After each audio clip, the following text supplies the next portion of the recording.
भाऊ, एकीकडे हिंदू समाज जो आहे तो आक्रमक आहे, मात्र दुसरीकडे आपण जर बघितलं असेल तर आज नाशिकमध्ये तणावपूर्ण वातावरण पाहायला मिळालं. दोन गटात दगडफेक झाल्याने अजूनही वातावरण चिघळलेलं आहे त्या ठिकाणी.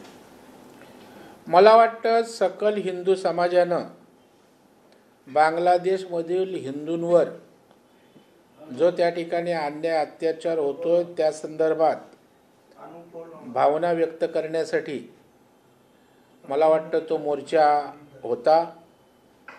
तथापि तीच बांगलादेशी पिलावळ मला वाटतं याही ठिकाणी वळवळताना दिसली आणि त्यातनाच संघर्ष झाला आणि जो काही तणाव झाला तो आपण त्या ठिकाणी पाहिलाय. तणावाचं कारण रामगिरी महाराजांचं वादग्रस्त वक्तव्य असू शकतं, व्यक्तिशः त्यांचं ते मत असेल, परंतु ही वस्तुस्थिती आपल्याला मान्य केली पाहिजे की तिथल्या हिंदूंवर अन्याय होतोय हे आपण पाहिलंय, ऐकलंय आणि ही वस्तुस्थिती आहे. आणि त्याच्यामुळे तिथल्या होणाऱ्या अन्यायाच्या बाबतीत दुमत असायचं काही कारण नाही. आणि म्हणून मला वाटतं अशा प्रकारे इथं राहून जर आपण अशा प्रकारची मनोवृत्ती बाळगून इथल्या हिंदूंना विरोध करणार असाल तर ते योग्य ठरणार नाही. सरकारनं गांभीर्यानं दखल घेऊन याच्यामध्ये हस्तक्षेप करण्याची आवश्यकता आहे. भाऊ, इम्तियाज जलील असं म्हणाले की सरकारला वाटतंय जोपर्यंत दंगली होत नाही तोपर्यंत पुन्हा सरकार येणार नाही, त्यामुळे हे सगळं राजकीय षडयंत्र असल्याचं इम्तियाज जलील यांचं वक्तव्य आहे. इम्तियाज जलीलला आता खासदारकीला पडलेला आहे म्हणून त्याला अशा प्रकारचं वक्तव्य केलं नाही तर त्याच्याही अस्तित्वाचा प्रश्न आहे. उद्या विधानसभा लढवायची असेल तर दंगल झाली तर दंगल सदृश्य वातावरण झालं तर संभाजीनगरमध्ये आपला काही टिकाव लागेल. त्यातनं आलेलं हे वक्तव्य आहे. कुठल्याही सरकारला दंगली व्हाव्या वाटत नाही, शांतता असावी लागते. त्याचप्रमाणे महायुतीच्या सरकारची भूमिका आहे. भाऊ, आज महाविकास आघाडीचा खरं तर मेळावा झाला आणि या मेळाव्यात उद्धव ठाकरेंनी सांगितलेलं आहे की मुख्यमंत्री पदाचा जो उमेदवार आहे तो आताच नाव जाहीर करा, माझा संपूर्ण पाठिंबा असेल.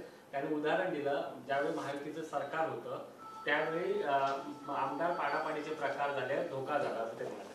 नाही, मला वाटतं की उद्धवजी ठाकरे साहेबांनी त्या ठिकाणी त्यांच्या कोर्टामध्ये बॉल टाकलेला आहे. कारण त्यांना माहीत आहे त्यांच्यात आता एकमतानं CM पदाचा उमेदवार देऊ शकत नाहीत.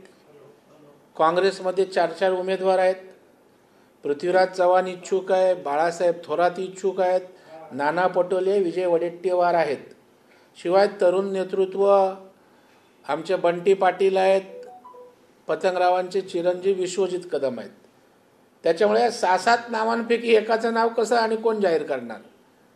राष्ट्रवादीमध्ये त्या ठिकाणी आपण बघितलं तर सुप्रिया सुळे आहेत, जयंत पाटील प्रदेशाचे अध्यक्ष आहेत, अनेक आणखी इच्छुक आहेत. आणि त्याच्यामुळे एक नाव येणार नाही याची उद्धवजींना पूर्णपणे कल्पना आहे. त्याच्यामुळे अशा प्रकारचं त्यांनी वक्तव्य केलेलं आहे.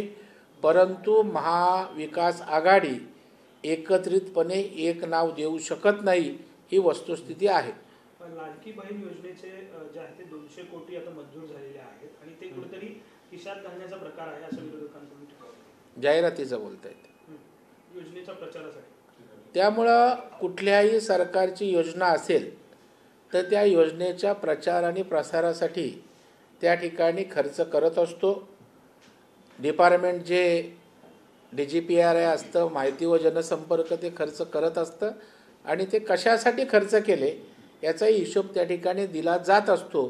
त्याच्यात जर काही गैरव्यवहार वाटला तर बोलू शकतात, परंतु योजना कार्यान्वित होण्यासाठी, लोकांपर्यंत पोचण्यासाठी प्रत्येक योजनेवर सरकार खर्च करत असतं. त्याच पद्धतीचा खर्च आहे. हे काय वेगळं एकदम सरकारमध्ये काय केलं असं काय मानायचं कारण नाही. भाऊ, ज्या रामगिरी महाराज यांच्या वक्तव्यानंतर खरं तर हा वाद सगळा निर्माण झालेला आहे नाशिकमध्ये. मात्र दुसरीकडे मुख्यमंत्री एकनाथ शिंदे आणि त्यांची वेळ येतली आता त्यांच्या कार्यक्रमात देखील ते आहेत.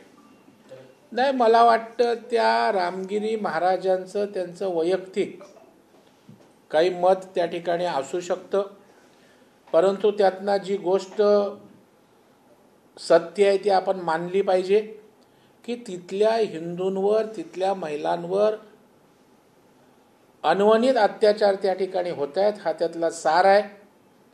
आणि त्याच्यामुळे रामगिरी महाराजांचा कार्यक्रम, त्यांचं वक्तव्याशी मुख्यमंत्र्यांचा त्या ठिकाणी कार्यक्रमाच्या उपस्थित राहण्याशी काही संबंध नाही. एकतर तू राशील किंवा मी राहील हे वक्तव्य पुन्हा एकदा आजच्या भाषणामध्ये उद्धव ठाकरे केलं पाहिजे.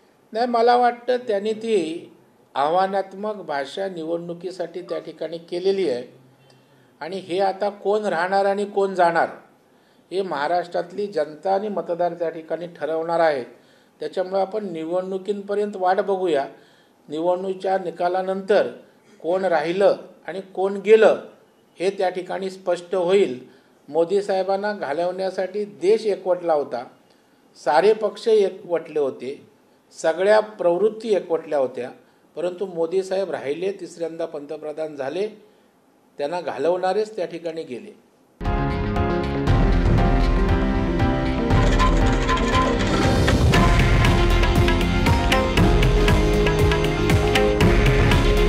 हे आहे देशातील नंबर 1 न्यूज नेटवर्क आणि आपण पाहत आहात TV9 मराठी.